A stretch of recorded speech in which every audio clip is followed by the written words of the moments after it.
Hello students, मैं सुधा स्वागत करती हूँ आप सबका आपके अपने चैनल तैयारी ऑनलाइन में।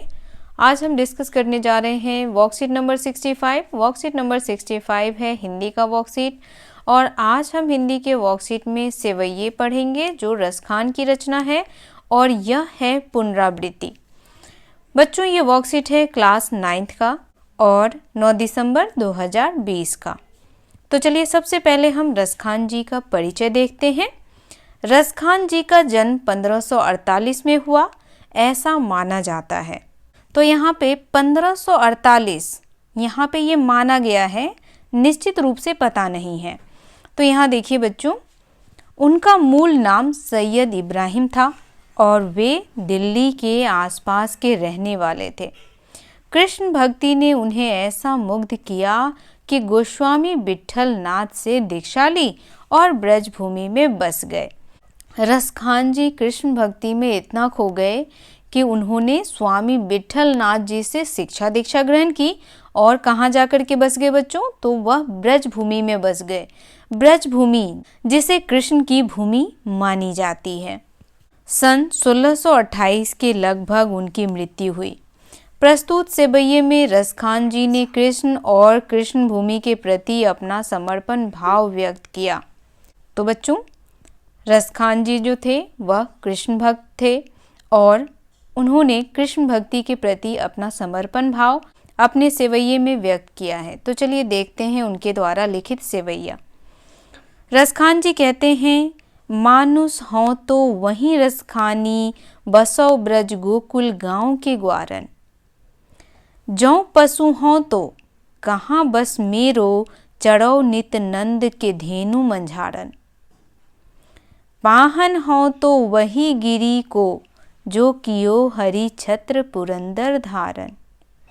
जो खग हो तो बसेरों करो, मिली कालिंदी कुल कदम्ब की डारन।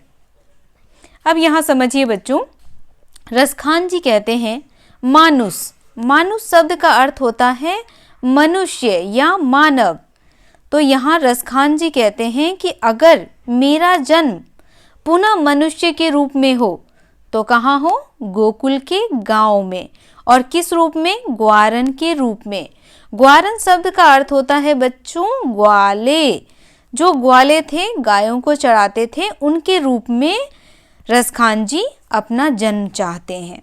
अब देखिए आगे कहते हैं, जौ पशु हो तो, पशु शब्द का अर्थ होता है जानवर या पशु भी कह सकते हैं आप, जानवर, जानवर। अब यहाँ कह रहे हैं कि अगर मेरा जन्म पशु के रूप में होता है तो हे प्रभु मेरा जन्म कहाँ हो?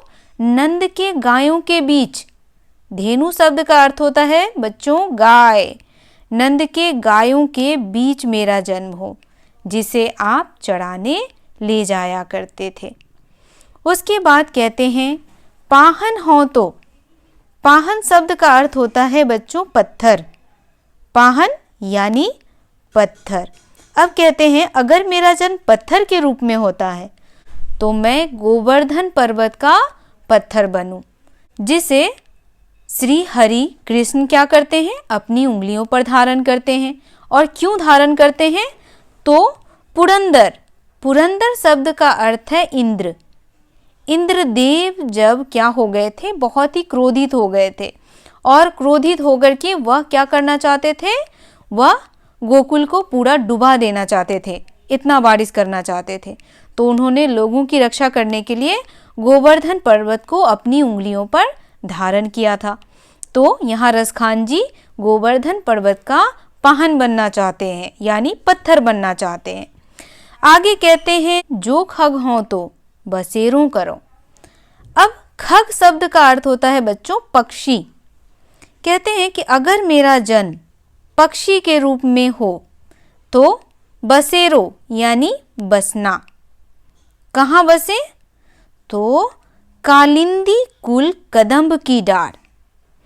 कालिंदी शब्द का अर्थ होता है यमुना।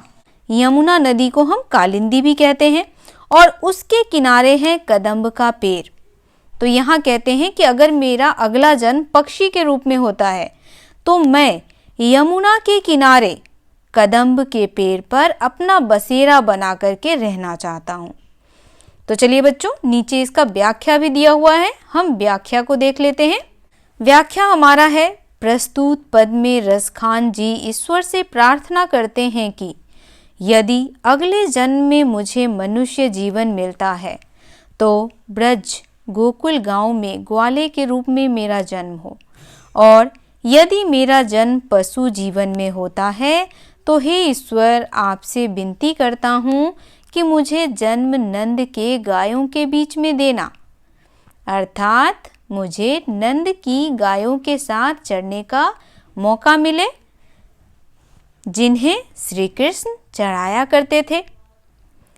और अगर आप मुझे पत्थर बनाते हैं तो मुझे उसी गोवर्धन पर्वत का पत्थर बनाना जिसे श्री कृष्ण ने अपनी उंगली पर उठाया था और इंद्रदेव की बारिश से गोकुल वासियों को बचाकर उनका घमंड तोड़ा था।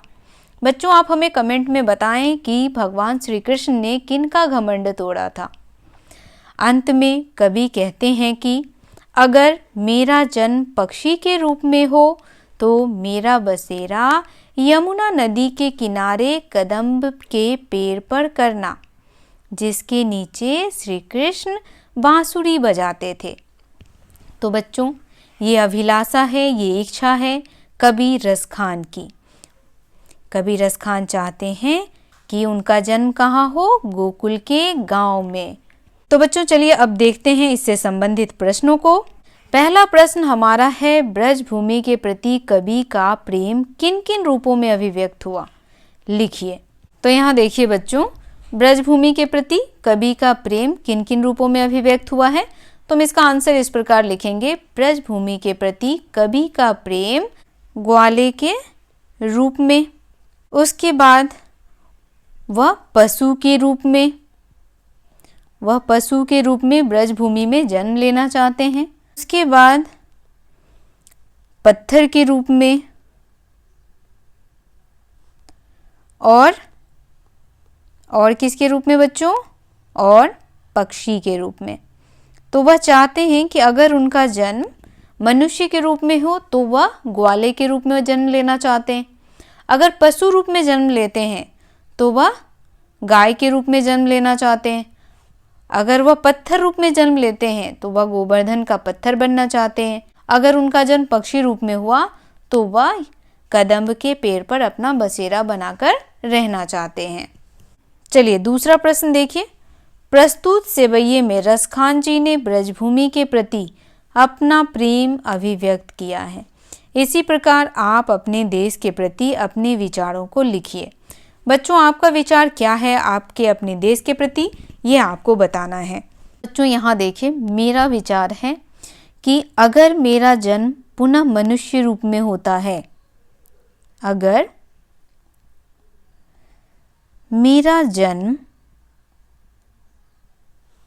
पुनः मनुष्य रूप में होता है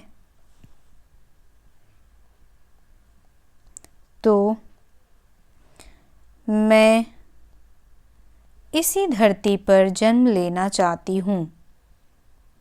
मैं इसी धरती पर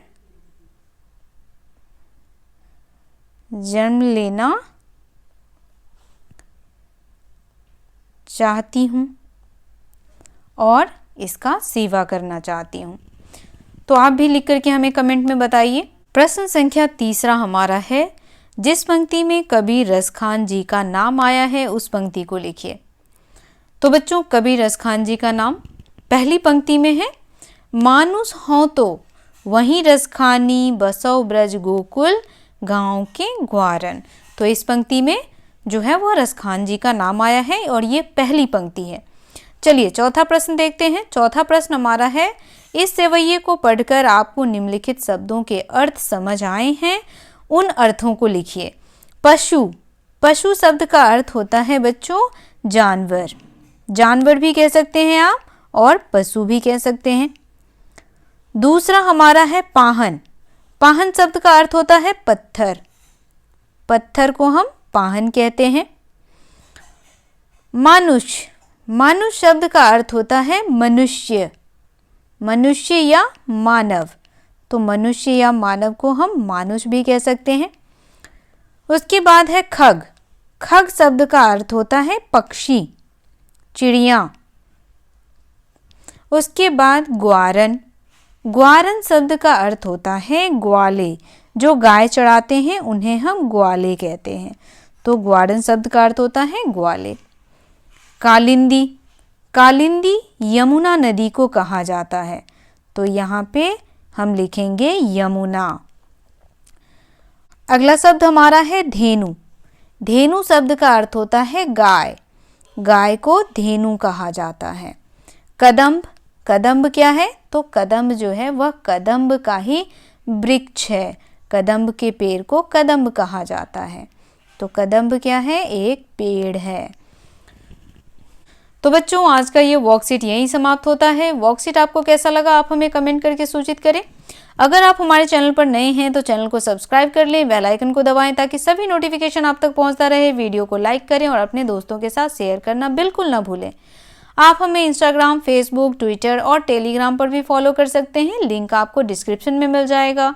तो मिलते हैं अगले वर्कशीट में। आप सबका धन्यवाद।